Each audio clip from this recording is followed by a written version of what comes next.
Molly, can you hear me? This is Wendy.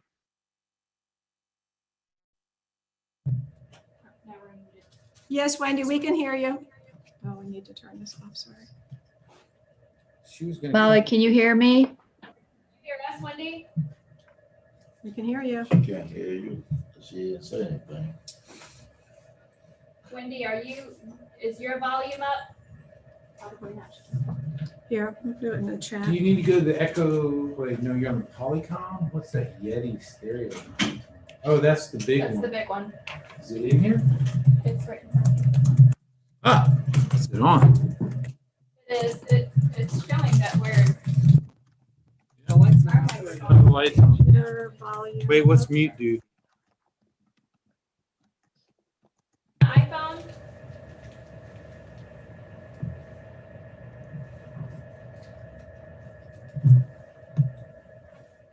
Okay, I just sent Wendy a chat. The microphone, if you'll notice, it seems to be picking something up. Okay, Wendy wants to know the number of the conference room and she'll call in. Does anybody know that? 322-5414. 5414. 322-5414.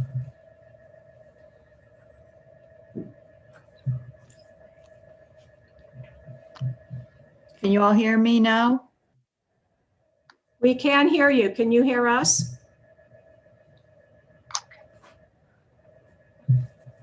I wonder if William can hear us. Yeah, I can hear y'all fine. Oh, good. Okay. Oh, so maybe it's. All right, let's just wait a minute and we'll see if Ms. Cartledge can hear us and then we'll start the meeting. She may have. I think her volume is down. I asked her that in chat, but Hello, this is the executive conference room. Hey, Robert, it's Wendy. Oh, no. Uh-oh. Should I call in on the Zoom call? Let me do. Okay. Okay, let me turn down the volume a little. Okay. Okay, can you all hear me now? We can hear you fine. And I can hear you too. Okay, good. Okay. On the phone then. Okay. Okay. Now I can't hear. Okay. okay, well, All right, let me try.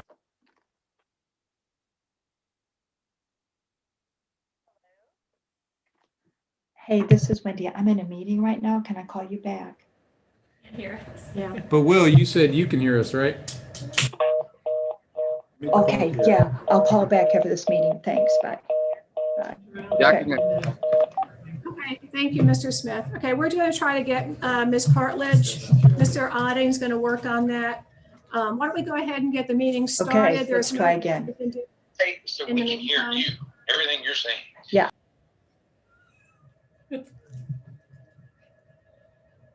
Someone's gonna say something they didn't mean to be. I know. heard. Okay, how now? Can you hear me now? We have no problem hearing you, Yes. Wendy. We I'm can gonna hear have to you. stay on the phone. Wow. Robert, I'm gonna have to stay on the phone. I cannot hear. I don't know what's wrong with this thing.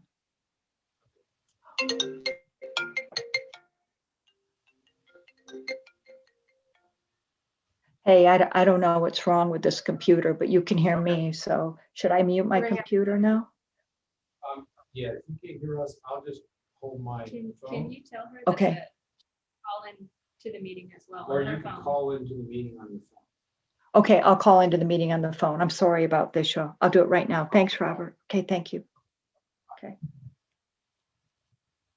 Okay, thank you, Mr. Odding. All right, then we're going to go ahead and call this July 29th meeting of the Beaufort County Board of Education Operations Committee meeting to get into order. Welcome to Zoom. Enter your meeting ID followed by pound. This meeting will be live streamed on the school board YouTube channel. So let us go ahead and start the meeting by standing for the Pledge of Allegiance. I pledge allegiance to the flag of the United States of America and to the republic for which it stands, one nation, under God. Wendy indivisible. Cartledge, can you all hear me? Join the meeting. Yay. It's called the operations committee. It's like a Far Side cartoon. All right, thank you, everybody, very much. First off, we need to have an approval of the agenda. So if I, okay, thank you. We have Ms. Boatright move to approve the agenda. Mr. Smith, can you second that? I couldn't see. I can't see the agenda. My It's on your computer. board docs. My computer is black right now. It's unfortunately it's not working. So I'm gonna have to abstain. I apologize. That's okay, understand. Then I will second that. All in favor? Aye, so it's 2-0-1. Mr. Smith abstaining. Any public comments, Molly? Okay, there are no public comments. So the first order of business is to go over OE 16, operational expectation 16, monitoring report, second quarter. So Ms. Cartledge, if you would like to. I am muted, you can hear everyone. Okay, I hope that you can all hear me now. Yes, we can hear you. Okay, great. I can hear you too. So, Molly, if you'd please put up the OE 16 monitoring report. This is the second quarter for 2021 FOIA monitoring report, which is required as part of the board policy for the Freedom of Information Act. And as you'll see, if you just go up one page, Molly, go back one page, please. And go down where it says Superintendent's interpretation. So you'll see your statement of compliance. These are the items that are required to be on the log of the FOIA responses, and that has been completed in accordance with these requirements. And all the district's responses are posted on the board website. So Molly, if you would please now go to the second page. So as you can see, we, as of the end of June, we have had 30 requests this year, and we've had several from the newspaper as well as private individuals. And the district has responded on a timely basis. And when, if there's a reason for us not to respond, it's because they've either had the wrong agency or a deposit was not paid, but everything has been responded to now. Okay. Thank you, Ms. Okay, so- Cartledge. Are there any questions? I just have a housekeeping question. We're getting these quarterly, but this is a 6-month report. Do we just add each quarter? Because when I was looking, I'm like, I feel like I've seen these requests before. So Yeah, I what didn't we know. do is, oh, right. Yeah, so what we do is we keep adding on. So our first quarter report ended on March the 31st. Then our next quarter started on April 1 through June the 30th. So when you see this again in October after the third quarter, then it would be, then we'd be going into the third quarter. So you'll see all of them. So you're right. We just keep that. And then at the end of the year, Ms. Boatright, we do an annual report in January for the board. Thank you. All right. Are there any other questions? Okay, Ms. Cartledge, I do have one. On line 29, under reason, it says no responsive documents. What does that mean? No responsive documents? Well, what that means, we didn't have anything to provide with regard to the individual. You all are probably aware she was murdered, and for some reason, somebody must have thought that she had been our employee. So if we had something to give, we would have given it out. Okay. But I can double. Okay, so that was sure. Yeah. okay. So that's what that means. I wasn't sure because like earlier on, it will say when there's a request, it might say wrong agency or something like that, but it just means Right. that we have nothing here. Right. Okay, great. Thank you. All right. Are there Yeah. any other questions? No? All right. Well, do we have a motion to accept this OE and to bring it to the full board? I would like to try again, putting on the consent agenda. So, okay. So yeah, I would like to move that the. Yeah, I think we- His hand's not up, so keep going. Okay. I would like to move that the operations committee recommends acceptance of OE.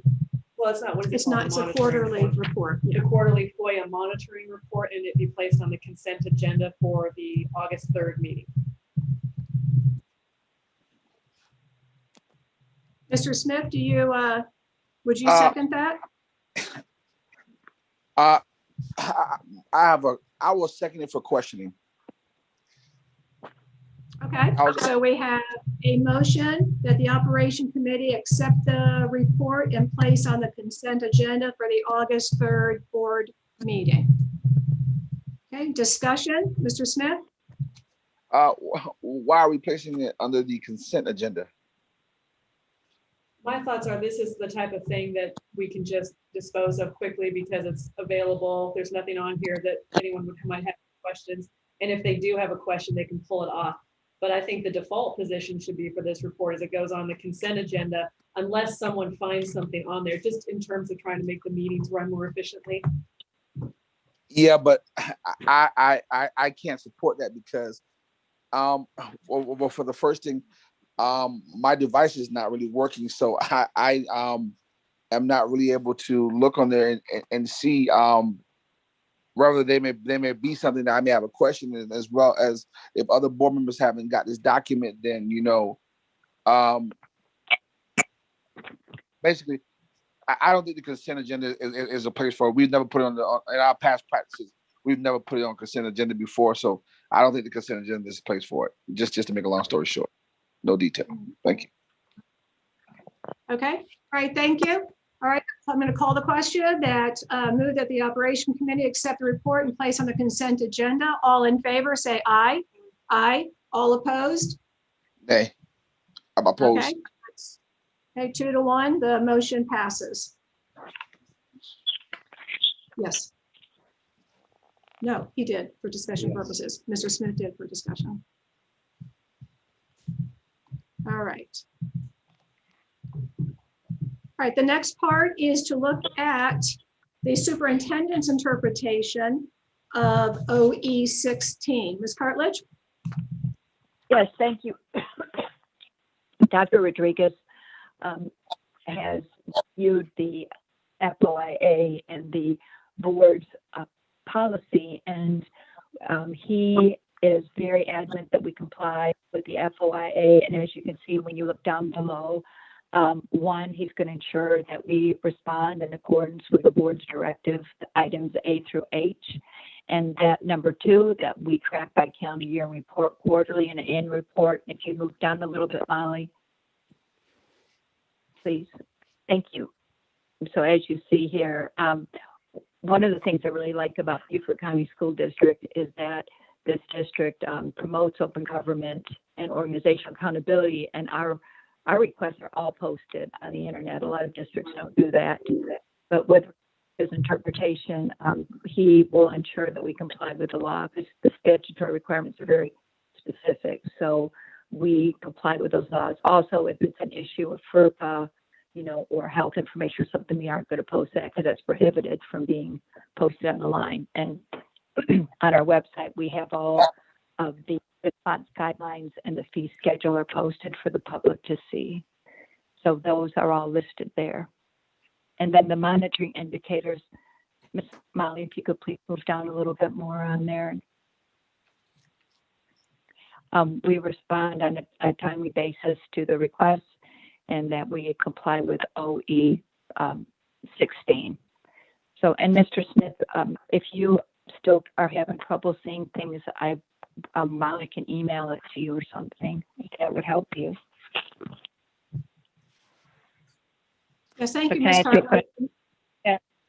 It's Yes, very and statutory. all the documents were emailed to all the committee members. So, Good, okay, thank you. questions on OE 16 regarding the superintendent's interpretation. Sure, Ms. Boatright? Ms. Cartley? Oh, sorry. No, Ms. Boatright? Sorry. Ms. Hartledge, the monitoring indicators, we respond on a timely basis. I thought I had heard back at the beginning that there's like a 10-day deadline, 10 business days or something like that. Is there not a deadline for when you have to respond to it? Yeah, well, the deadline, it depends. Whether if material is ready and available, we respond within the 10 business days. But then if it has to be researched, there's a extension of time. I believe it's up to 30 days. So it depends upon what the nature of the request is. And sometimes, you have to do retrieval and redaction of documents. So if it's readily available, we respond in 10 days. But that's not always the case, depending upon the nature of the request. Did you say that within 30 days, though, even if research is needed? Well, no. Well, with respect to that, if, for example, if somebody asks for 100,000 emails, then we have to enter into an agreement with them, and they have to pay a fee. If they're not paying the 25% deposit, then we're not going to start the work, because sometimes it takes hours and hours to do those things. That's one more follow-up. Yeah. Uh-huh. To me, a little bit, there's a difference between responding to the request and providing the documents. Because the only thing I'm saying is that if you have if we have like, say, 10 business days to respond to a FOIA request, that way it's like if a board member gets an email that, someone set a FOIA request and they haven't heard anything, there's a time frame. So it's not a huge deal to me, but for me, I would prefer to say that we respond within 10 business days and documents are provided on a timely basis. But that may be split hairs. If anyone else thinks that's pain in the neck. Yep. Well, okay. Well, if you want me to, cite the statute, I can. You would like it to say we respond within initial response is within the 10 business days. Yeah, just in case we get. I was trying to include everything because it's not exact. It's not an exact answer because it depends upon the nature of the request. Right, but they should hear something back. Just because this came up with somebody and it had gone to their spam folder, but they were emailing board members like they had, requested a FOIA and no one got back to them. And so I was just thought if we had a date on there that, I don't know. I would prefer it that way, but it's not a hill I'm going to die on. Okay. Mr. Smith?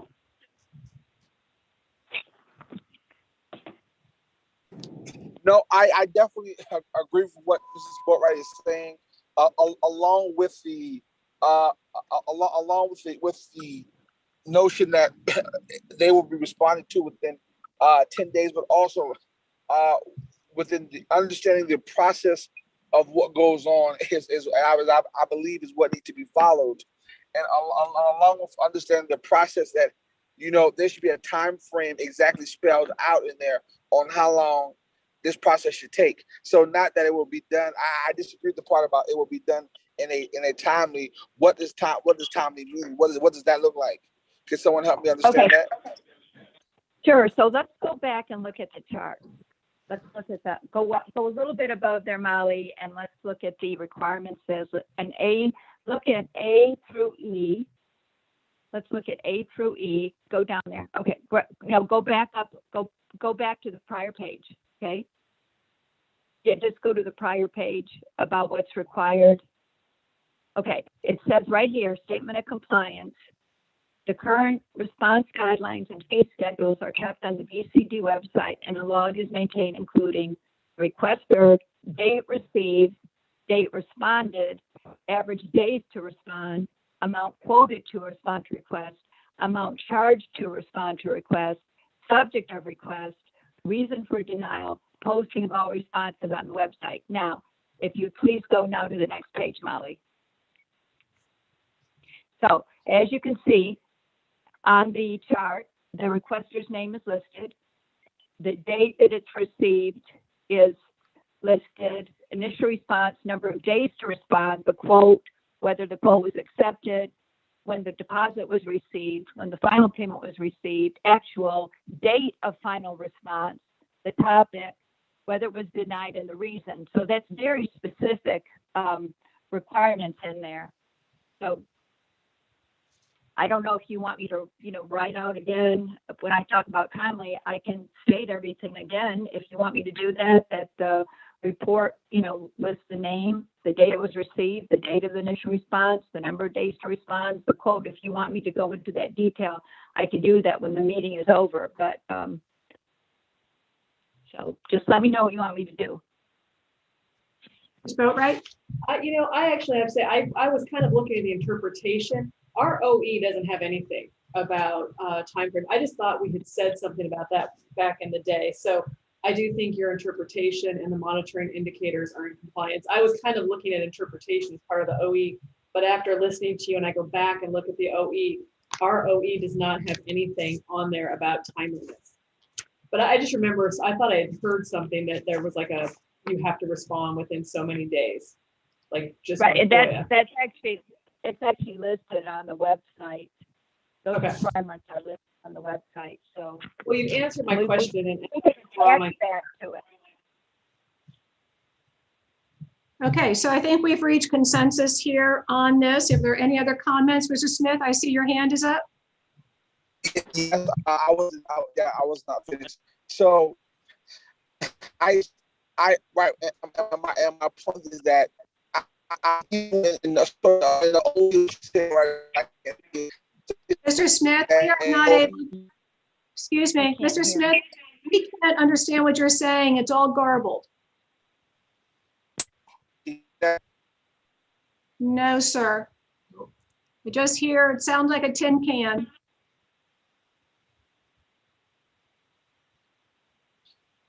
Okay, so until such time that Mr. Smith is able to fix whatever problem that might be.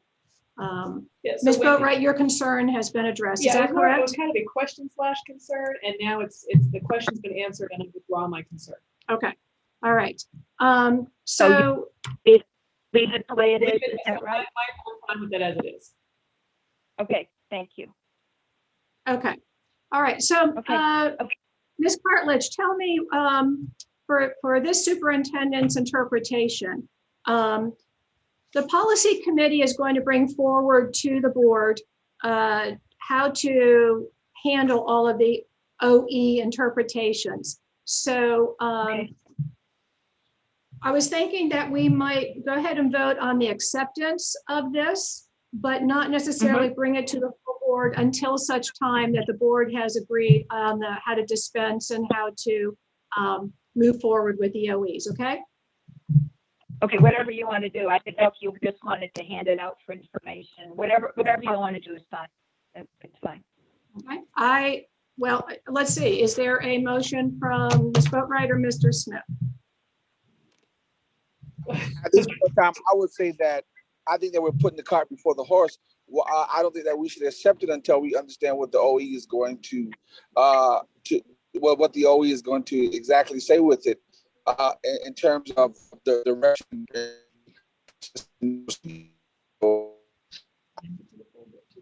Consideration. Yeah, accept it for sure. That we, Pushing it forward. that's what I meant. Yeah, yeah. Sorry, Mr. Smith, you fell off there again. So is there a motion or Yes. is there not? Okay, Ms. Cartwright? I move that we, sorry, Mr. I recommend that we, Make sure you talk. I recommend that we bring OE 16 for review of the full board, to the full board for review. If we don't know exactly how we're handling At this, I some don't want point, to, yeah. I just won't do it. Okay. All right, since Mr. Smith is having technology problems, I will go ahead and second that. Any other discussion? My question would be, so when you said you bring it to the football for us to review it, is correct, Ms. Right? Yeah, so the committee's not really doing anything, but we're just, we've asked our questions and we're sending on to the full board for them to look at. Oh, okay. We're not asking the full board to do that. Yeah, so we're not Oh, accepting. absolutely. Okay, so let's call the vote. All in favor? Aye. Aye. Mr. Smith? Sounds like- I'm a little troubled right now, Mrs. Fridges, because it seems like, I'm not sure if you're frustrated, but it's coming across that you're rushing or you're not really understanding or you're not really hearing me trying to bring my points across. So maybe I'm missing something here. Am I missing Oh, something? no, Mr. Smith, please do not assign any feelings for how I'm sounding. I cannot understand what you're saying, and I've shared with you that we seem to be having technology difficulties. So I don't know if you can fix those. This last interchange between us was much better. So do you have another concern that you do not want to vote on this? Well, my question was, I was trying to get Mrs. Boatwright to answer, and I believe she answered. She said that basically my question was that basically this was just going to the board as an update, but there was not going to be once it gets to the board, that there was not going to be a change of what is coming as in it's not going to leave the committee with the notion of it's coming to the board for a vote. Is what I want to understand. Yes. Yes, it's going to come to the board as a vote, or yes, it's just coming as a simple update. It is going to be brought forward to the full board to decide whether or not to accept the superintendent's interpretation of OE 16. We do not accept these, and say that they are now part of the policy.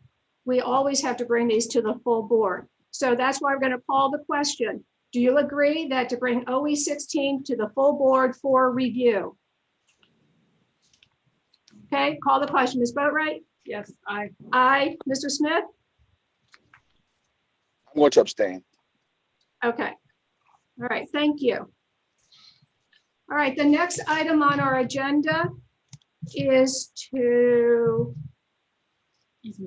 proposed construction easement for Battery Creek High School renovations. Mr. Otting? Yes, so this is an easement request that's been made for us to complete by Beaufort Jasper Water and Sewer. And they're asking us to have this approved prior to doing any work on the water and sewer system. That we currently have a blanket easement in place, but they're asking us to revise it with new work that's going to go on in the campus. Basically, what this is this allows Beaufort Jasper Water and Sewer access to the campus to do water and sewer repairs on any part of their system. And as we do the work, we'll have different phases, and each phase will have to do what's called an as-built drawing. That as-built drawing is where a surveyor comes in, surveys the elevations and locations of all the utilities, and then submits that drawing to Beaufort Jasper Water and Sewer. So that becomes the document of record. Once that's complete, that will accompany this blanket easement.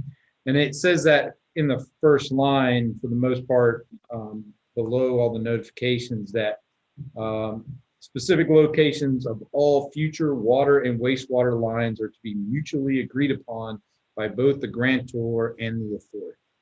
So, and we currently have this. So in other words, we have this in place. We're refreshing it based on the new work we're about to do. And we need to have this approved and submitted to Beaufort Jasper before they'll allow us to start work. Questions? Seeing none. It seems, Mr. Otting, it seems. Oh, excuse me, Ms. Fidrich, Ms. Boatwright, Mr. Smith, Mr. Otting and I have discussed and reviewed this document together. Thank you. Thank you, Ms. Hartwich. Thank you. So it seems pretty straightforward. Yes, I staff recommendation would be to accept this. Matter of fact, if you want us to do work, they have no choice. Right, exactly. We need it. Yeah. So you would need a motion from the operations committee to bring this to the full board with our approval to approve this. That would be my request, is that y'all vote to, as a recommendation to the full board to Right, to approve it. Okay. So do we I have a concur. motion? Thank you. Thank you, Ms. Cartledge. Do we have a motion? I move that we recommend, that the operations committee recommend to the full board approval of the Battery Creek High School easement. Okay. That was my best one yet. So, Mr. Smith, would you be willing to second that? Yes, I can second that. Great, thank you, sir. All right, any other discussion? Hearing none, all in favor? Aye. Aye. Aye. Was that a yes? Okay, Thought heard it. I think that was 3 yeses. Thank you very much. All right, the next order of business is that we have we have 5 administrative regulations that Ms. Cartledge and many people have been working on for us for our review. Okay, Do these go to the full board as well, or does this committee get? yes. No, typically with the administrative regulations, they're brought to us for any input, any thoughts, any ideas. And then it also is brought to the full board so that they're aware of it. I put on the consent agenda, right? If I were to make such a motion. If one were If to one make such, wanted to. yes, One could, okay. okay. All right, Ms. Cartledge. Thank you. So the administrative regs, we bring them to the board under your policy for your information. So they're giving guidance on how we operate the district. The first one is administrative regulation SS19, student conduct on buses. And I just sent a text message to Mr. Eldridge Black, who is the Director of Transportation, to ask him if he could just stop in the conference room quickly in case you had any questions for him. But I want all of you to know. Ms. Cartledge, he is on the Zoom meeting. I see his Yeah, name okay. listed. Yes, yes, Great, so ma'am. he's there. I just wanted to say that we are very honored to have Mr. Black as part of our district. He is an excellent work. He's made many improvements that we run transportation since he's been there. So prior to this, Ms. Campbell, Nikia Campbell, and some other folks have looked at this, but Mr. Black has been very instrumental in helping to make it clear about what kind of behavior is expected and required of our students on buses. And well, if you could go to D, he requires, or transportation requires, there is a Excuse roster. me, Ms. Cartledge, 1 second, please, if we could. I'm getting feedback. It's probably because your phone. Oh, fast. Great. Okay, thank you, sir. Okay, I apologize, Ms. Cartledge, but Mr. Smith has joined us. So if you would continue, please. Great. Did Mr. Black come in the room, or is he on Zoom? Oh, he's on the Zoom meeting. Okay. So Mr. Black is on the meeting. He has a question. So if you'll see here, Molly, if you go down to D, students are responsible for sitting in their assigned seats on the bus.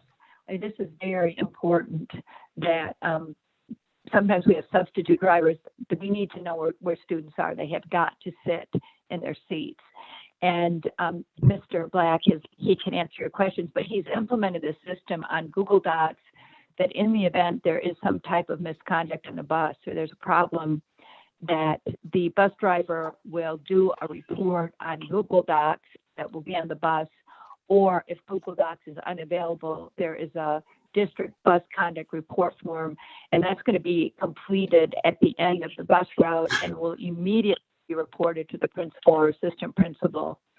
And the bus driver will also communicate with dispatch and the bus driver's supervisor.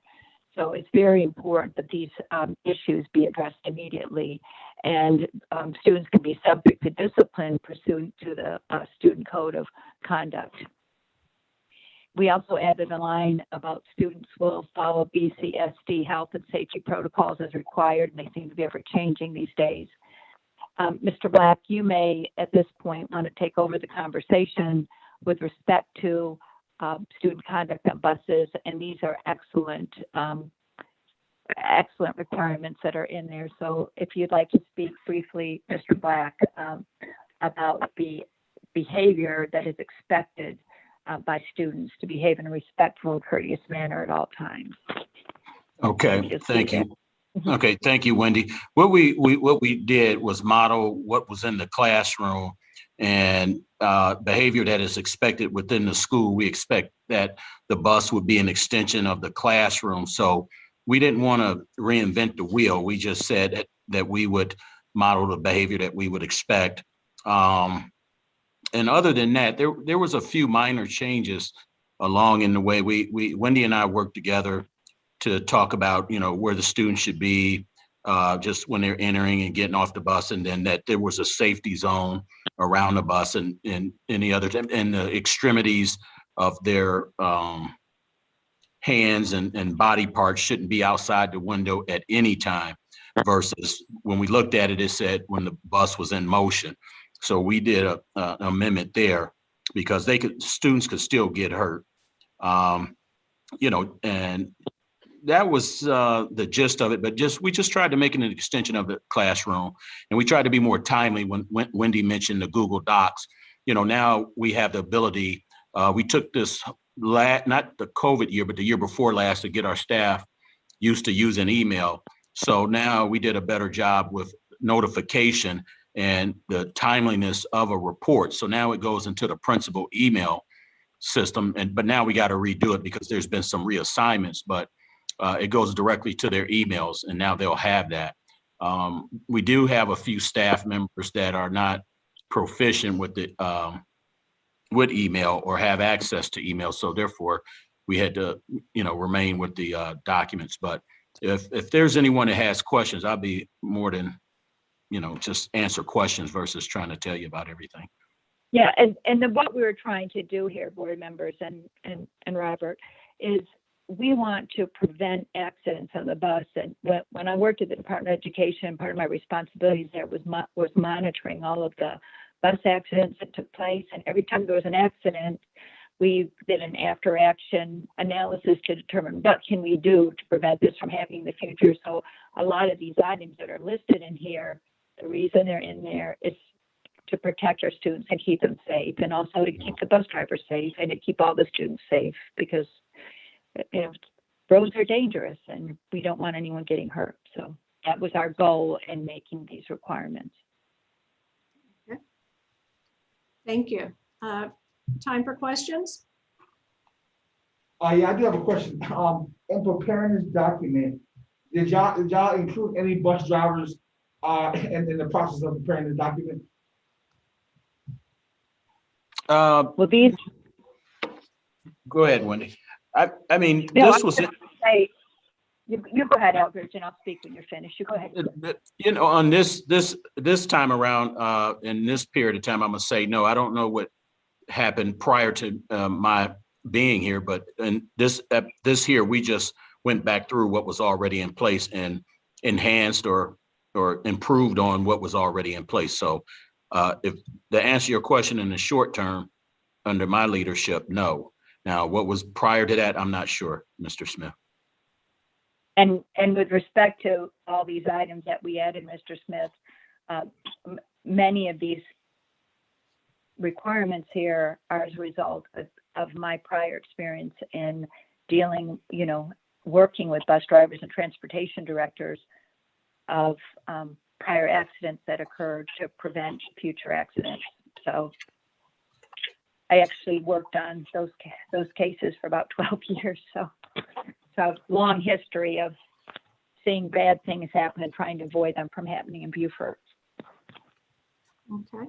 Right, and I do understand that, but I do bring me some concerns when we say stuff like no kids are to put their hands outside the window at any time. You can. I mean, and so when we put stuff like that in play, then that means that if they're at the school and sometimes the kids wave outside the bus window and the bus is not most of the bus is not moving, telling a friend or something high or talking, maybe one of the high school kids before the bus is in movement, then I think that's more of a normal function. Then now we're also making a gray area, because now a bus driver may have that understanding with their kids or something. And when the bus is not moving, then at the school or someone, they may say, yeah, y'all can do that now. So now we're taking that, I feel that we're taking that away from them because the bus driver gives them the authority. And then versus someone else seeing it and they knowing that's against our policy and regulation. And I think that we could possibly be creating something that does not need to be created. So that brings me some concern. Okay, so how I would answer that, in my experience, and although it doesn't happen all the time, I've noticed a student get hurt here and there with putting their arm out the window. A child or a student would jump up and grab the other student's arm and they're horse playing, and now we've got an injury, potentially a lawsuit. So I thought it would be in the best interest of the district that we not have the horseplay and allow students to have their hands out the window at any time, regardless if the bus was in motion or not. Well, Thank you. I would say I understand Mr. Smith's point on the agency of bus drivers, but as a parent, I agree with this administrative regulation. Keep my kids' hands inside the bus. Okay. Mr. Campbell, you have a- Yes, my question is a monitor on each school bus? No, we have monitors on our SPED routes, special education, and then in Hilton Head in the ECC. We're fortunate enough to have monitors on that because we have a lot of students that don't speak English in that area. I mean, if we were able to, we would like to have monitors on all the buses, but if we have a situation that's gotten out of hand and is really tense, then we would try to put a monitor in that situation. But to answer your question, no, we don't. Okay. Why can't we just keep the windows up instead of having them down? When I got here, a lot of our fleet wasn't air conditioned. And the other safety factors, a lot of the areas that these vehicles go in, there's tree branches and limbs and things like that. And then you go by other vehicles. Like say if you're traveling down the road and they're sticking their hands out the window. We've had situations, Mr. Campbell, where mirrors have hit other big vehicles. So that lets you know how close they are. I mean, we're going in one direction, they're coming in the other. And if a student has their hand out the window, I mean, it's all bad news. And just the same with limbs and things like that. So it's just a best practice all the way around for us to do it that way. Okay, thank you. You're welcome, Mr. Campbell.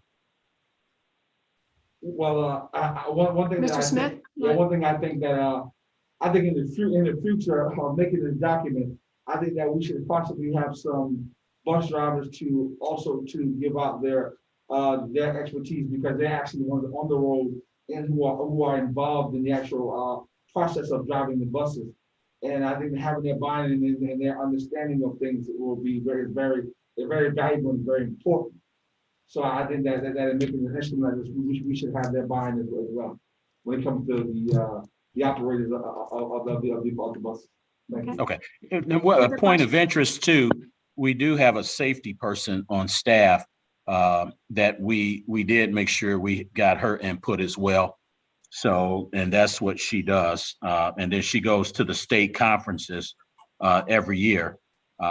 This year, we were fortunate enough to send 2 people to the state conference, and things like this are discussed and they bring it back to us so that we can, add, take away improvements and things of such. But to your point, we'll make sure we do that next time around.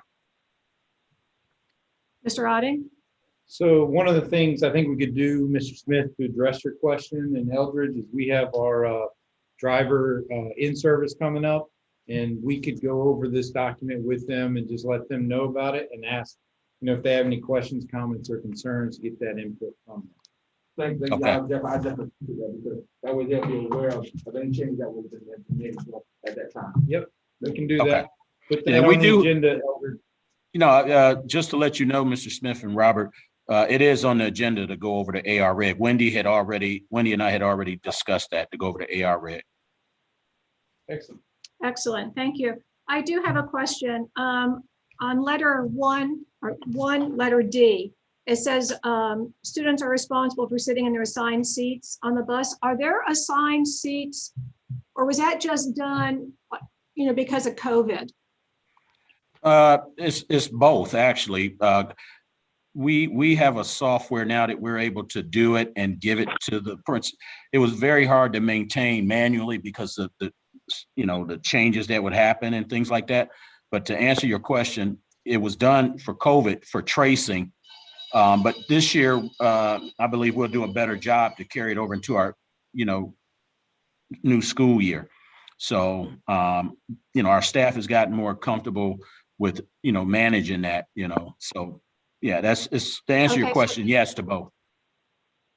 Okay, so the expectation is that students will continue to have assigned seats, and that's just going to be an SOP from right now.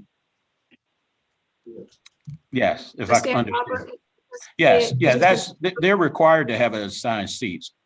Okay, It's over the years, I just know in my experience, it had just been very difficult, especially when you're in an urban city, a very large city, and the transitness of students. I mean, you're changing the seating assignments all the time, but here, I think we could make it where it could be a practice that we can manage and continue to do.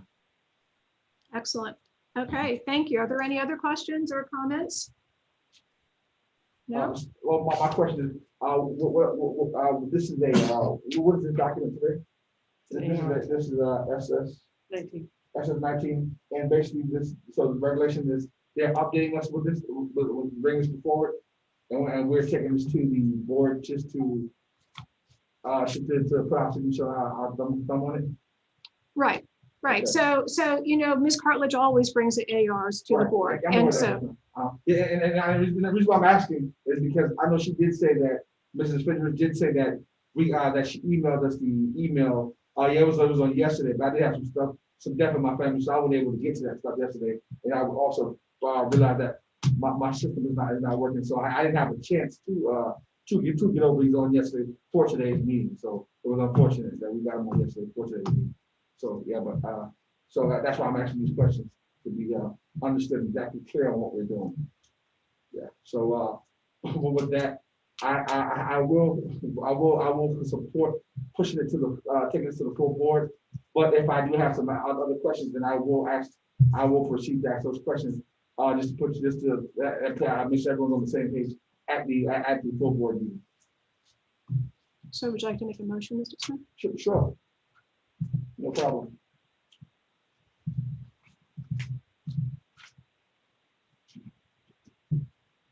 I'll make the motion at this time that we put this up under the committee report for the of operations. That we at SS19 student conduct on buses that we bring to the full board for a Review. We don't Review. approve them. What We just review. yeah, we review, but at the same time, it's not the rubber stamp. So, yeah. So I was gonna make a motion on consent agenda with the idea, because most of this is small potato changes, like grammar. And then if you found a question, Right, but to me, you're changing the process of us having committee. and oh, I you- agree, I'm and trying to change the process. Right, so. One at a time, please. One at a time, so that we can make sure. Okay, no problem. So, We'll go- would you like to amend the motion? There's a motion on the table. It has not been seconded. Would you like to amend the motion? Or add language to it? No, let's just stick with the SOP. So are you seconding it? Yes, I can say. Okay. All right. Any other discussion? Okay, let's call for the vote. Aye. Aye. Thank you. Mr. Eldridge and Ms. Cartledge, thank you for your work on this. As a former teacher, I think having all this spelled out, just like you would in the classroom, is an excellent idea, and I greatly appreciate all your work on this. Okay, thank you. Thank you. I want to thank Thank you. Mr. Black, his staff. Thank you. Yes, very much. Thank you, Mr. Black. Okay, Ms. Cartledge, the next one is SS 47. Yes, thank you. And Ms. Unruh is unavailable to be with us today, but Ms. Karen Stoddard is on the phone.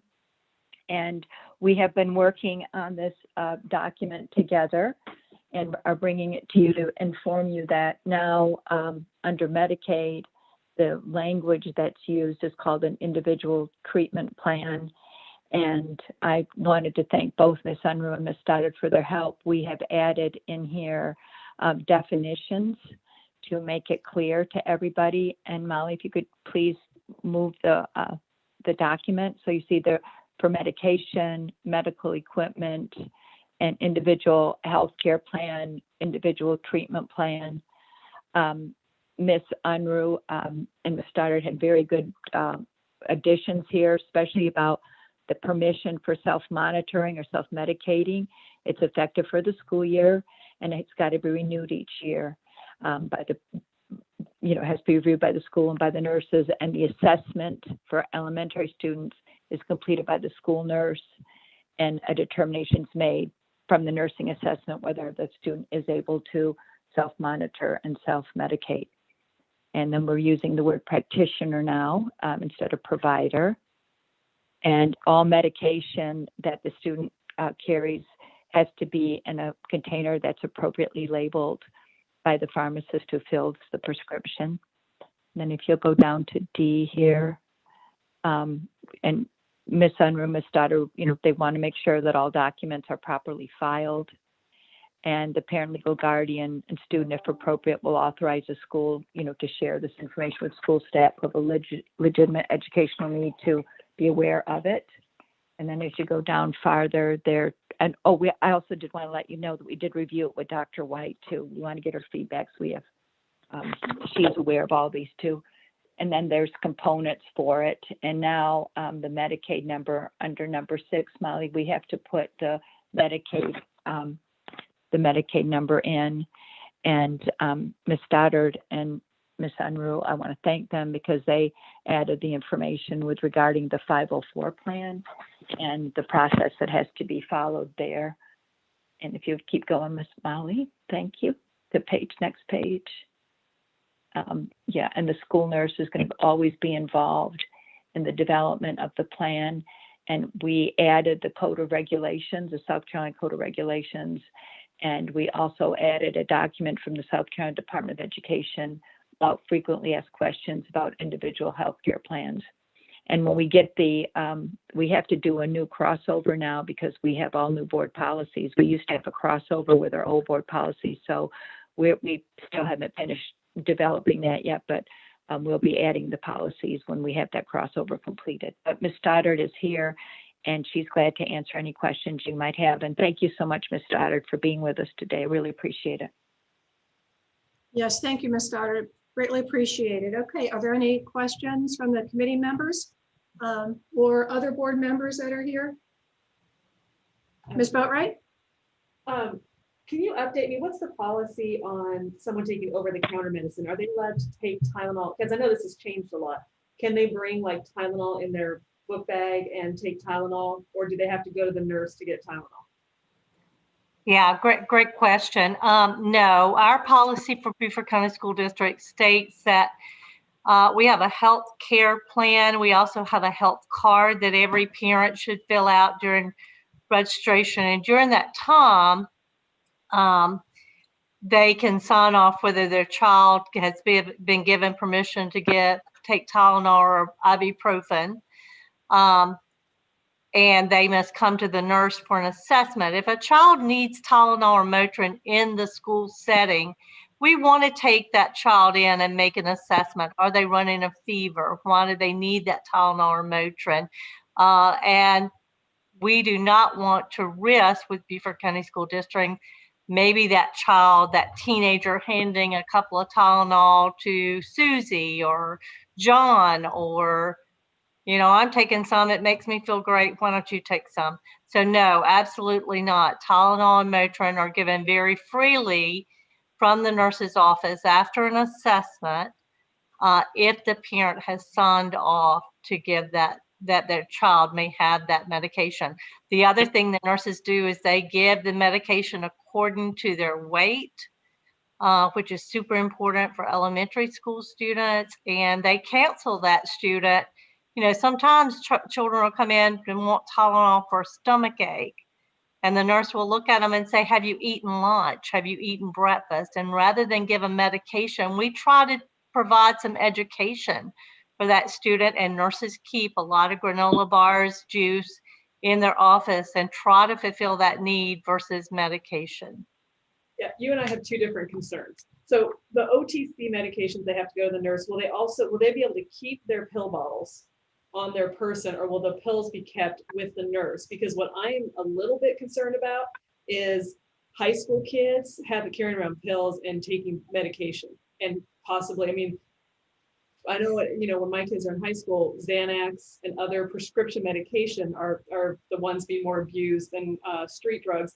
So to me, the reason you go to the nurse's office for like Tylenol or Advil is because they don't want kids bringing a bottle of pills in of unknown quantity. And I'm kind of hoping that these pills, while they're self-administered, would be kept with the nurse, because I see a potential for some problems with that. The school provides the Tylenol and Motrin. None of these medications are brought in from home. So now I'm talking about this self-medicating, self-administering medication plan. Okay, so like self-administering self-medication, we're not talking about ADHD. We may be talking about an EpiPen. We may be talking about an inhaler, an asthma inhaler, diabetic medications that has been determined by the physician that this child is responsible and knows when to take the medication. We want our asthma kids having that inhaler on the bus. The nurse will take that medication. All the paperwork is done through, we have to have permission from a physician, the parent, and the nurse. And the nurse will make the assessment. You know how to use the inhaler. You know not to share your inhaler. Where are you going to keep your inhaler? Diabetic medications are the same, and then EpiPens are kept with older students. Yeah, I just didn't want to create where kids now are going to have pill bottles in the classroom. So well, they shouldn't be having pill bottles in the classroom, and we have, we reach out to teachers and other people saying, if they have those pill bottles, please bring them down. Okay. Ms. Stoddard, this is Ms. Bedrich. Is there another AR that discusses that? Because that was my concern when I read this also. I was concerned about those students that are over 18. How are they addressed? Can they sign their own individual treatment plan? And then I was also concerned about, same as Ms. Boatwright, is those students that carry around a pill bottle, a Tylenol, whatever it might be, and take it freely on their person in between classes or whatever. So is there a separate AR that addresses that? And then my second question is, does this AR take into account those students that are their own legal persons and can they sign their own ITP? They're 18. If they're over 18. Right. So does this indicate that? And Wendy, is that important for this AR to speak to that? I thought we had above a student if applicable. Can you go back up, Molly? Let's see here. Is that what you meant? Wait. I saw this student if applicable, and is that what you meant by that? Yes, I guess we could put in there a student if applicable. That means if they're over the age of 18, age 18 or over, they take on all the rights when you become 18.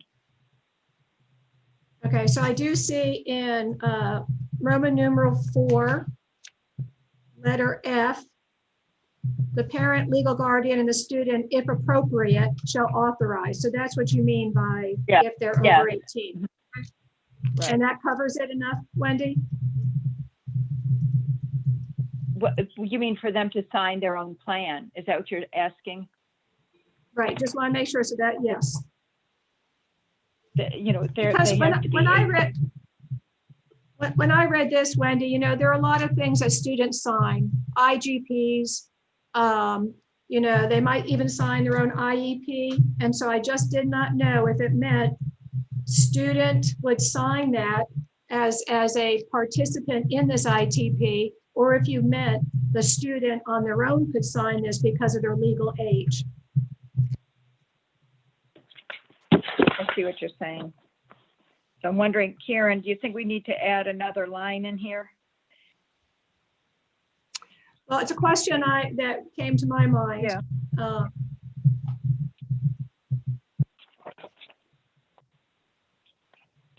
I mean, we could say, and the student, if age 18 or older.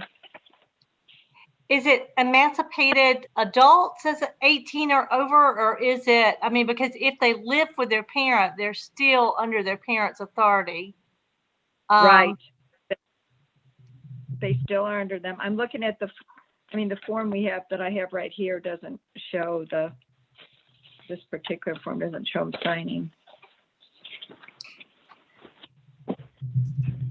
Well, it was a question that came to my mind as to what, Yeah. you know, this, like I said, I've had several experiences where students do have to sign plans.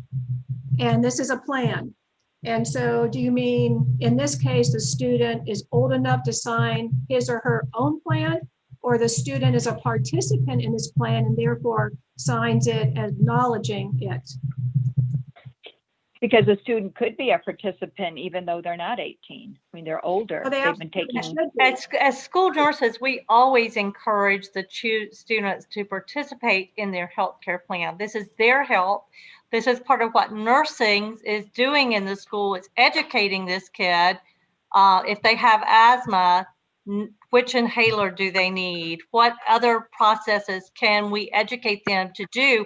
What happens if they don't have their inhaler with them? How they can help themselves. So we often, as school nurses, will have these students sign below their parent's signature saying that they have been part of this process. They are part of the assessment. So it's not really an age thing. It's more of how they participate in their care and what their medical condition is. So it depends upon the individual student and what their diagnosis is. Okay. So maybe we should just I guess I don't want to, you know, drag this on. I just was wondering if you needed language in there that there might be a place where a student alone can sign this and not have to have a parent or legal guardian. That's all. Okay. Yeah. So, all right. What about my other question? Is there an AR that does deal with the over-the-counter medication and how that is handled? Is there a separate AR for that? There, Karen, there is. Remember, we did that administrative reg, and we had it in English and Spanish, and it was about medication. I can send that Oh, to Wendy, you all. I wish I could remember. I wish I could. So, okay. So the answer is yes, right? So as a nurse, we do not give over-the-counter medications if a student brings it in. If a student brings in Midol, for example, nurses do not give Midol unless it is prescribed by a physician and the physician has passed off on that as well as the parent. If a child just brings Midol to the school nurse and said, my mom told me to take this, school nurses are not going to give that over-the-counter medication. We can give Tylenol, we can give Motrin based on our school district policy, but we are not going to take the liability for Midol because what happens if they get an elevated heart rate from the caffeine in the Midol? Unless that physician has passed off on that. We do not give any over-the-counter medications other than those listed on our health card passed off by the parent and our medical nurses, our nurses. Yeah, I'm not worried about the OTC. I know that we have the OTC policy because we don't want kids having a bag full of medicine, right? So I was just wondering, since we've created, it seems like we have created a relatively new self-administering medicine plan, or is it just updated? It's all highlighted.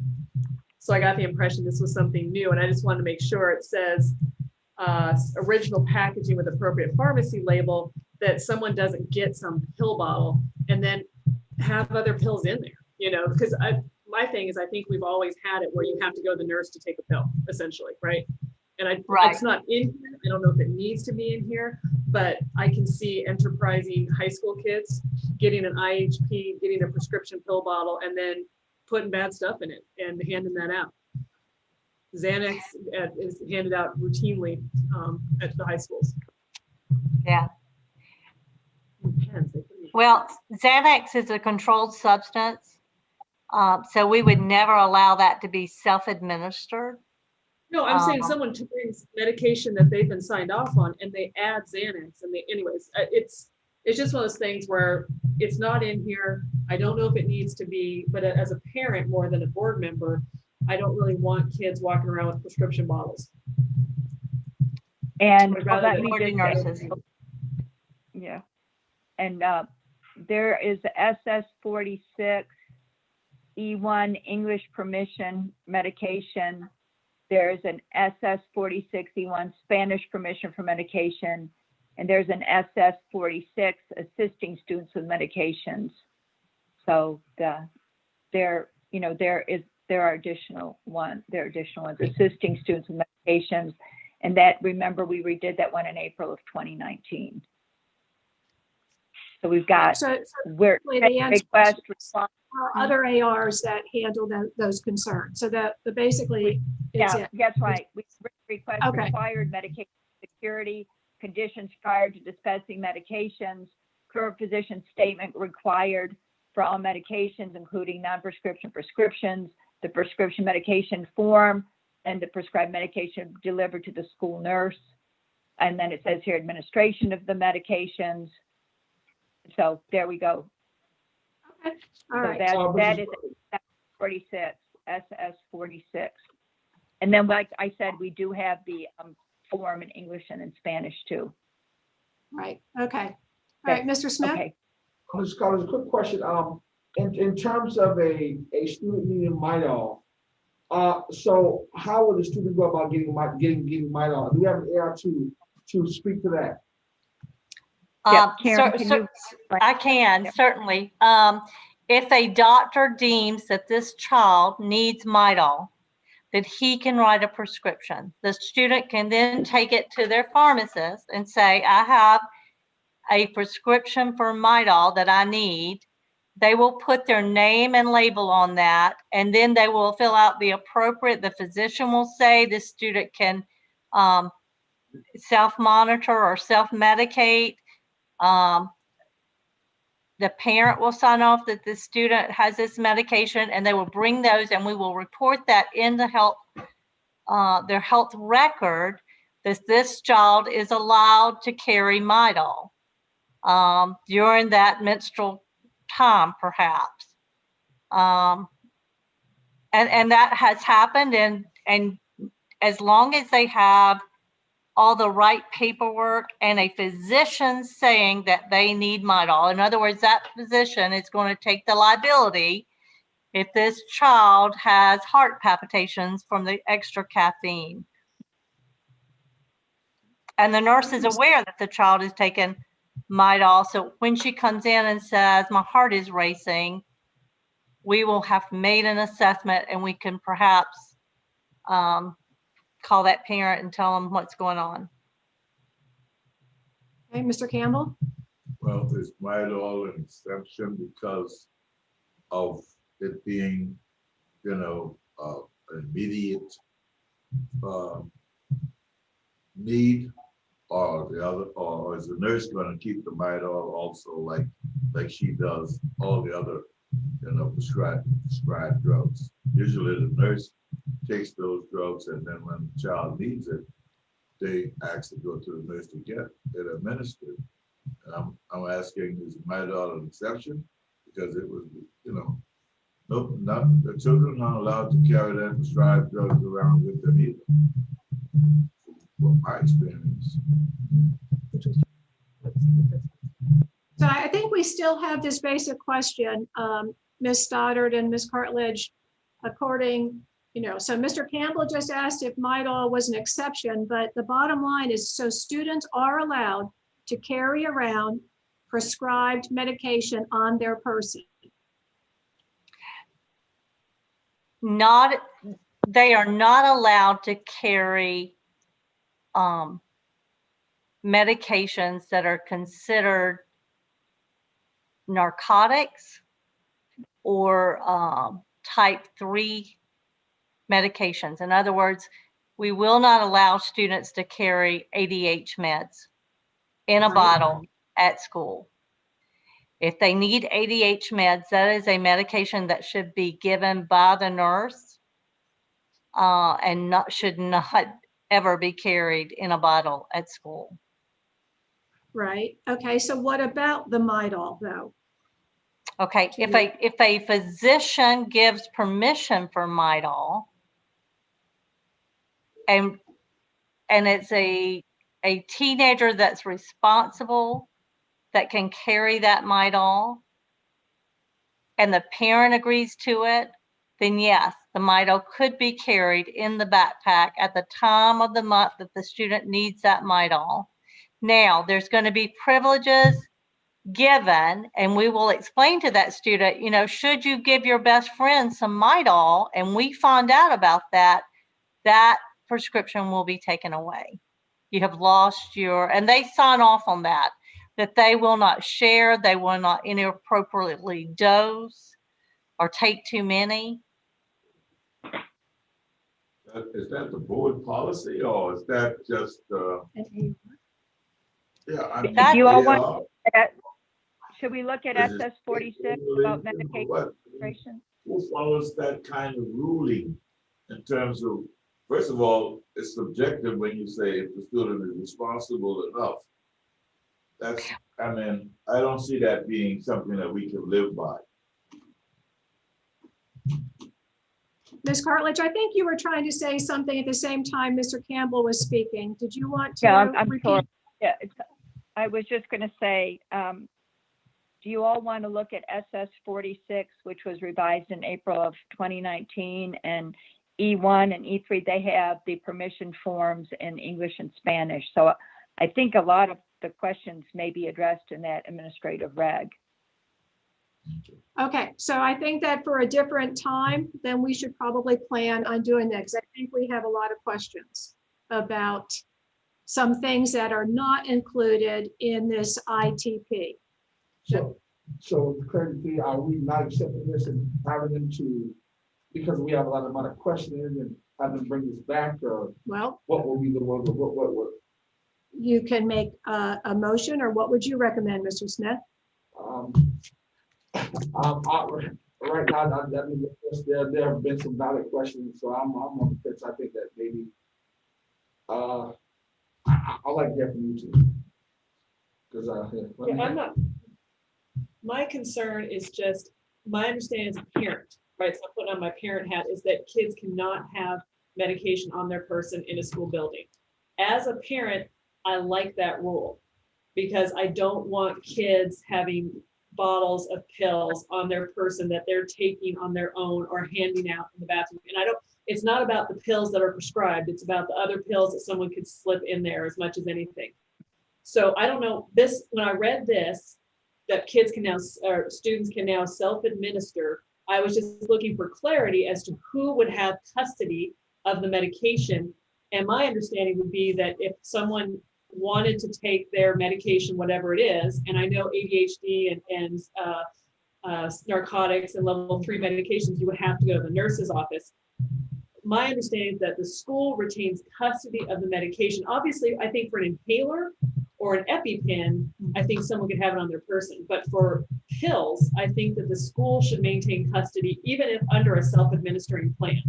So I was trying to get clarity on that point, and the truth of the matter is I'll have to look at 46 and the other things Ms. Cartledge mentioned, because I don't feel like I have clarity on that question. And I do, as a parent, as much as anything, have concerns about kids being allowed to have prescription pill bottles on their person during the school day. So maybe Well, we we need to include diabetics in the self-administrating as well. Yes, no, I think that any injectables, but just, I'm talking about very specifically pills, because it's such a problem. Right. So I think what I'm hearing is that it probably would be a good idea. It's Earl. Earl Campbell. There you go. It probably would be a good idea to review the ARs that you just mentioned, Ms. Cartledge, as well as this SS 47 as a whole, anything that might pertain to this topic, that we should review them again, because I agree with what I'm hearing from Mr. Smith, Ms. Boatright, that I think there are still too many questions for us to suggest as a committee to bring this in front of the full board. So would that work for you, Ms. Stoddard? Mr. Campbell, you want to ask a question? No, I was gonna say that throughout the years, before we had all these ARs, it was the understanding and it was enforced that students that had medication that they had to take, they would have a letter from the doctor, and those students would turn that medication into the nurse. And that went on for years, and we didn't have no problem. Thank you. Thank you, Mr. Campbell. So I think the best way to proceed is that we will review as a committee those ARs that deal with the different tentacles of this particular topic. And Ms. Cartledge, to your comment about April of 2019, all three of us, Mr. Campbell, Mr. Smith, myself, would have been pretty darn new. Ms. Boatright wasn't on the board at that time, so it probably would be helpful to review it. And I also think that, you know, there was a good point raised about listing specifically, as Ms. Stoddard mentioned, about inhalers, EpiPen, and the diabetic. You know, maybe we need to be more specific in there, and also maybe we need to reference that SS 46, because the last thing that the nurses want to do is to allow any possibility that, you know, illicit drugs, that if there's any encouragement of bringing that into the district. That is not the intent at all, and it's to keep our children healthy and for them to get the medication that they need. So we just need to be really careful. Yes, ma'am, I And agree. I think, yeah, you know, what's sad is that we can have all these rules, we can do all these things, but from what I've seen in student discipline, unfortunately, there's a lot of problems with drugs. It's very unfortunate. I know. Right, right. So I think more specifics and clarity. So, okay, very good. Well, then let's go on to the next one, if we could, please. HRS 51. And just for clarity, then at our next meeting, we're going to speak about SS 47 and make specific requirements regarding inhalers, EpiPen, and diabetics. And then we'll talk about SS 46 and the medication form in Spanish and English. So we'll do that next time so that we can get this in the proper reading. Does that sound okay to you? Thank you. Yes, ma'am. We could certainly do that. Okay. Thank you very much. Okay. All right. So the next, the reason for the revisions to this next administrative rule is because Ms. Staten and Ms. Walton asked me under the lactation policy, and Ms. Boatright, since you were not on the board when this went into effect, there was a new law that went into effect about providing provisions for mothers who wanted to breastfeed or express milk in the workplace. So we had that HRS 51, it was about lactation support, and Ms. Staten brought to my attention the Pregnancy Accommodation Act that went into effect actually in 2018. She brought it to my attention. I was not aware of it. I was actually not here when that law went into effect. And so they asked me to incorporate the Pregnancy Accommodation Act into this administrative reg. So I looked up that statute and that bill and added the language here. Ms. Carter, could you speak up a little bit? Do you want me to turn up the volume? I thought I was making you have feedback. I'm sorry. I'll turn up the volume on this. So the purpose in making these revisions was because Ms. Staten, the risk manager, and Ms. Walton asked me to include the Pregnancy Accommodation Act and providing accommodations for staff members that needed help because of their condition. And so I added the language from the statute in here. Thank you, Ms. Cartledge. Yes. Anyone have any questions about this particular AR? I think it's a good idea. Yeah, I don't see any questions, and I think this is a very humane and wonderful thing to do. So thank you for adding this language, Ms. Cartledge and Ms. Stoddard, appreciate it. So HRS 51, do we have a motion to recommend this for review to the full board? Yeah, yes, I recommend that we push HR 51 to the full board. Second.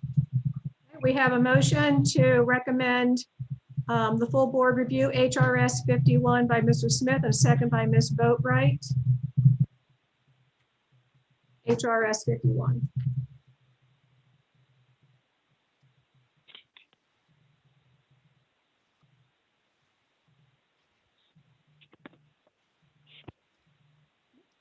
Any discussion? Any more? No? All in favor, say aye. Aye. Aye. Thank you. Unanimous. Thank you.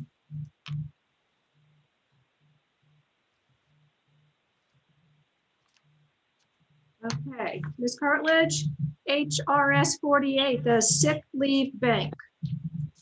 Yeah, so the reason for this change is because the Human Resources has changed their requirements here. Molly, if you could go down a little bit under definitions here.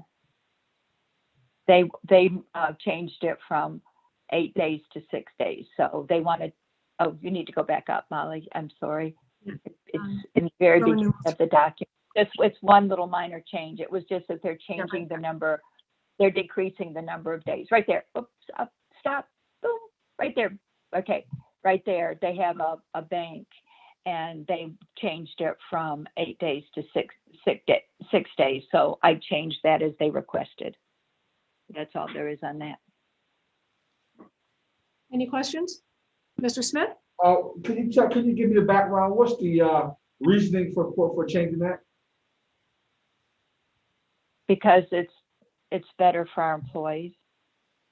Yeah, that's a good change. It's because it's to care about our employees, Mr. Smith. Yeah, I thought that was a very good change, that membership, you'd only have to have 6 accrued sick days instead of 8. So are there any other questions? Okay, I got you. Okay. Okay, I get you. So basically, to be able to get in there, it's less versus you have to have more. Right. Okay, got you. So Ms. Cartledge, I do have a couple of questions. In this document, it talks, let's see, down on number Roman numeral 4 under rules. And the very last line says the maximum number of bank days awarded to an employee during his or her employment shall be 45 days. I went back into board docs and I saw where that was changed in May of 2018. But if you look on our website, and I asked Molly to be able to show you, if you scroll down on our website, from 90 down to 45 days.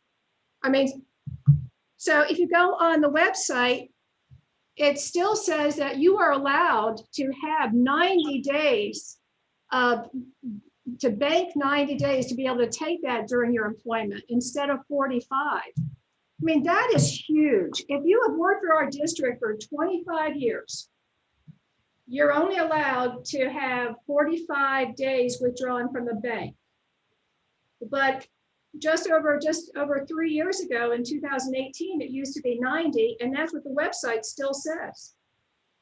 And they changed that in May of 2018. You know, I will say this, I need to follow up on that with HR because I don't know why it was changed to 45. It seems to me it should be 92, really. You know, again, I was just trying to imagine if you were employed for 20 years with the school district, and let's say you come down with a severe health concern Mhm. and you use up all your sick days, but you've got the required, and you're an eligible member to be in this bank. And over those many years, you can only take 45 days. I just was wondering the thought process, why 3 years ago it went from 90 to 45. And then I was concerned about the fact that our website does not have the accurate information according to our AR. Right. So I wasn't working here then, but I am more than happy to find out. I'm doing this right now. Maximum number of bank days. Bank days. So this is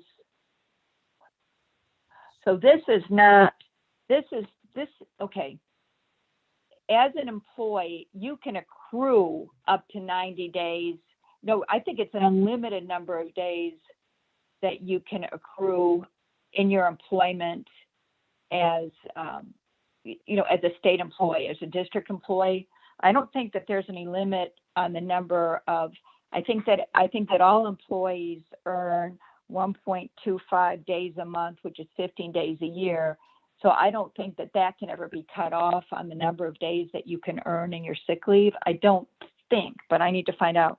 But this is talking about the maximum number of bank days in this, We're only talking about bank days.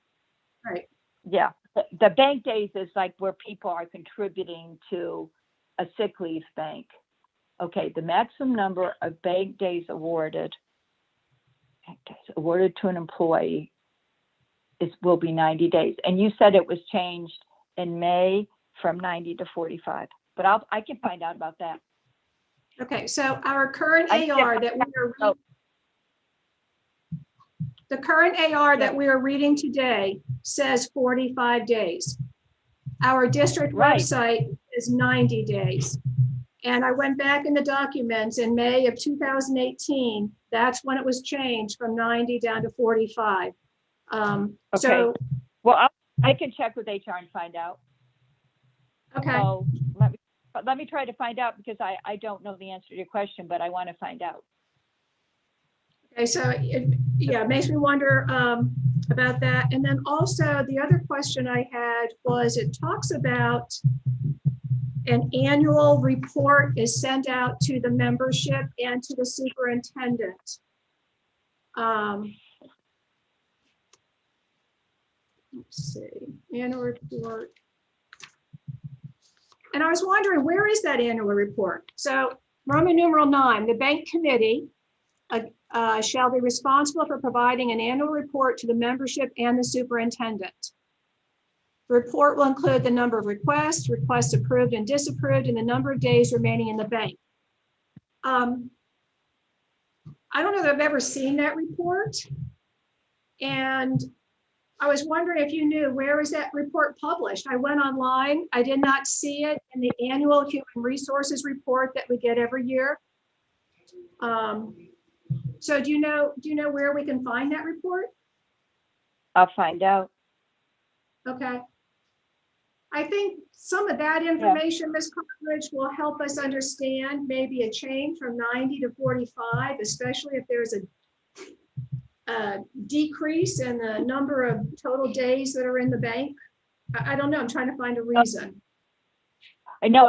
Is Mr. Earl Campbell still on the line? I don't know if he knows. He was on the board then. I do not see him online anymore. No. Okay. No, I'll find out. I'm glad you pointed that out, Ms. Fidrich. Thank you.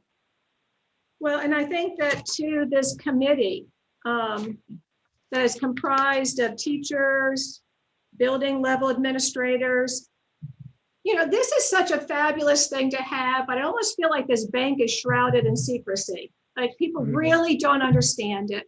It seems complicated, and it's a fabulous recruiting tool. I don't know of any teacher that did not want to donate time to this bank, but I've heard that sometimes using it is difficult. Well, I was just going to say, using it is very difficult. Because if you have a catastrophic illness, 45 days, Right. 9 Right. weeks, So you know. I think it would be important in this AR for information to be in here also as to where that report can be found. I think that report should be very transparent. The membership, Yeah. it says superintendent. And also, I think it would be helpful to know who's on this bank committee organization. Mm-hmm. Yeah, 2 teachers, a building level administrator. So I just think more information would be very helpful, especially Right. since it's an Well, AR and people will be going to this to get their information. Right. I need to find out. So I'm going to do that when we hang up here, when we finish our call, because that's still showing on the, when you had it on the website, Molly, can you go back for a minute and show me exactly where it is on the website? It's under employees. Employees. Is that right? Employees and then sick leave bank. Is that right? I think It's that's under right. the HR department. And then under It's under- benefits. Okay, it's under HR benefits. Okay, I got you. HR benefits, sick leave bank. I got it now. Okay, thank you. Okay, so I think it might be important to review this at a later date too. Yeah, Ms. Cartlett. just let it be. Yeah, let that one be. Just let that be. Okay. Because I need to. Okay. All right, are there any other questions or thoughts on this one? I'm very glad you had this question because I didn't know about. Oh, yeah, no, I was gonna actually, could you also tell me the processes on how to use it, because, yeah, Mrs. Cartledge? Yes, sir. Yeah, okay, Yeah. okay. Okay.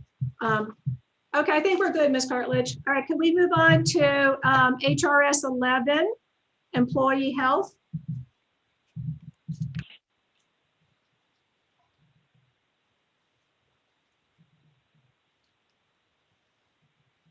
Okay, so this one was updated because we received a legal advisory from the School Boards Association, and it was about the COVID and the testing for the TB.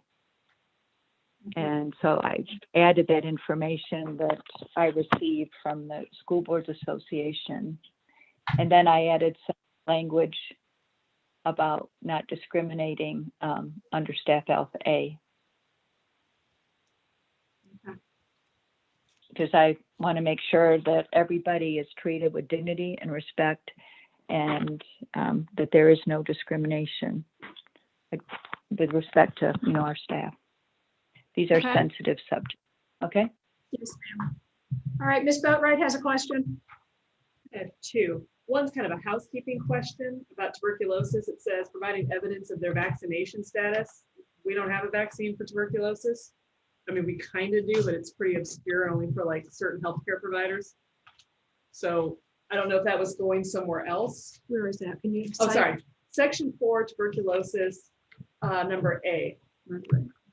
Not experiencing tuberculosis symptoms and providing evidence of their vaccination status. Now, I don't know if you meant just general immunization report or if, because my understanding, yeah, Karen, back me up if I'm wrong. Last I checked, we don't have a vaccine for TB. I mean, that we use regularly. No, that's Right. right. But that was their vaccination status. So Yeah, that I just means, think that's, did you get your, what is it? TDAP. yeah, well, it says while you're waiting the TB test, evidence of vaccination status, I would just make that clear. I don't even think that needs to be in that sentence or needs to be a separate It's sentence. just take out providing evidence. Yeah, because we don't have a You're TB saying vaccine. providing evidence, yeah, who are experiencing tuberculosis symptoms. Okay, just take out, are not experienced tuberculosis symptoms while awaiting. So I'll take out and providing evidence of their vaccination status. Take out and providing evidence of their, evidence of their vaccination status. Okay, Okay, I'll take then that on this- out. Okay. And then on this section 2, communicable diseases. I know we didn't change anything, but I'm reading through this, and if this comes to the board, it's going to become, publicly discussed. There's stuff in here that conflicts with our COVID policy. Like number C, all BCSD employees shall treat as highly confidential any knowledge or speculation concerning the health status of students or employees with communicable disease. But we had a COVID dashboard. Like, I think we need to look before we bring this to the full board, to make sure that we are not jeopardizing our COVID policy because of the communicable disease policy. There's some other things in here too. Center for Disease Control and Prevention. Hold on a second. I can't see where you are misspelled right, if you don't mind. Oh, sorry. I need to have this up on the board because I can't follow you without looking at the document. Okay, so it's section 2, communicable diseases. There are many things in this section that I think. Just a second. I just need to get to Roman numeral 2 because I can't follow you if I can't read it. Okay. Are you communicable diseases? Are you on A, B, C, or D? Well, I started with C, which says that all employees shall treat as highly confidential any knowledge or speculation concerning the health status of students or employees with a communicable disease. But we're doing contact tracing, quarantining, and COVID dashboard. The other, this is just one example. Another example would be the U.S. Center for Disease Control and Prevention will be the definitive authority on the identification and transmission of chronic communicable diseases. What I'm concerned about with this is if we bring this AR to the board and people read that, they will use this AR against our COVID policy because I can't reconcile section 2 communicable diseases with our COVID policy. So maybe our COVID policy takes precedence over this, but I would look at this section as you're getting ready to bring this AR forward, because there are some problematic parts in there that could create a lot of, I don't know what the word would be, a lot of wrangling, I guess. Because with our COVID, our contact tracing and the COVID, what I understood was there was no personally identifiable information. It was just statistics, right? Right, but knowledge or speculation. So if someone gets quarantined from contact tracing, if I was somebody looking at this, and I would say that doesn't line up, that's a violation of AR whatever 2 section C. Okay, what are your thoughts? I don't know. My thoughts, because you didn't change anything on this. This is long-standing. But as we know, there are some employees who have concerns about coming back to the classroom, who have concerns about mask policy, who have concerns about accommodations. This communicable disease, I think, creates a conundrum for us. So I don't have a suggestion at this point, but I would look at that as before we bring it forward to the board and think about if we need to add some language in there that doesn't create, I can't think of the word, that doesn't create a legal conundrum. Because if you say that the CDC is the definitive authority, well, our governor is overriding the authority, right? I mean, it's just this is sort of an outdated communicable disease policy. I don't have a problem with it, except it clearly does not include anything with COVID, and it seems to be in many points in conflict with our COVID policy. And I appreciate you bringing that up. And as we know, it's changing by the day. It is. Things are changing daily. So, and I know about the CDC guidelines that just came out. So, right. The DFAT guidelines. So we don't need to create any controversy right now. So. That's my point. That's the word I was looking for. Thank you. You are right. Yeah. Okay, so based on this conversation, it sounds like you may want to review, you and your team, HRS 11 and bring that back at a different time. Is that correct? I think it would be very helpful for not only to talk with the nurses, but talk with the Dr. Bechtel, the medical director too. And I also need to see what other districts are doing, because this is a fluid situation here. Right. And, my looking was thinking more of other disease processes, not, about COVID, but that's really important. So thank you. Yeah, excellent point. Excellent point. Mhm. Okay. All right, so I think that concludes the ARs that we were looking at today. The next topic is discussion of future topics. Are there any ideas or suggestions to add to our list? I think we did that. We have some things coming up next meeting. Yeah. We do. Wait till- We're good? We're good. Okay.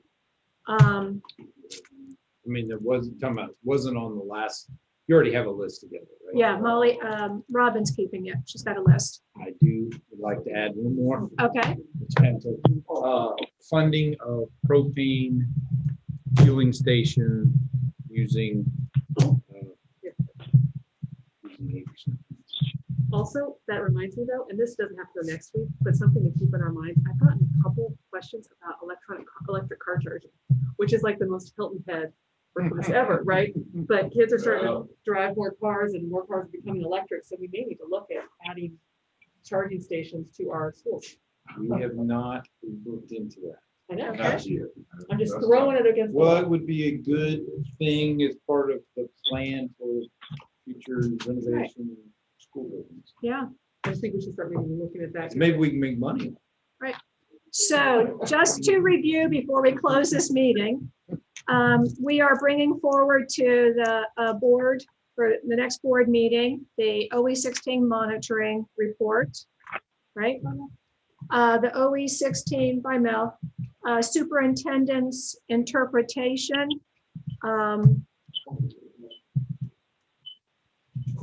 What did we decide on that one? Said you bring, We're bringing the report to the board, right? Easement. Right, the easement. Right, Molly, you got that?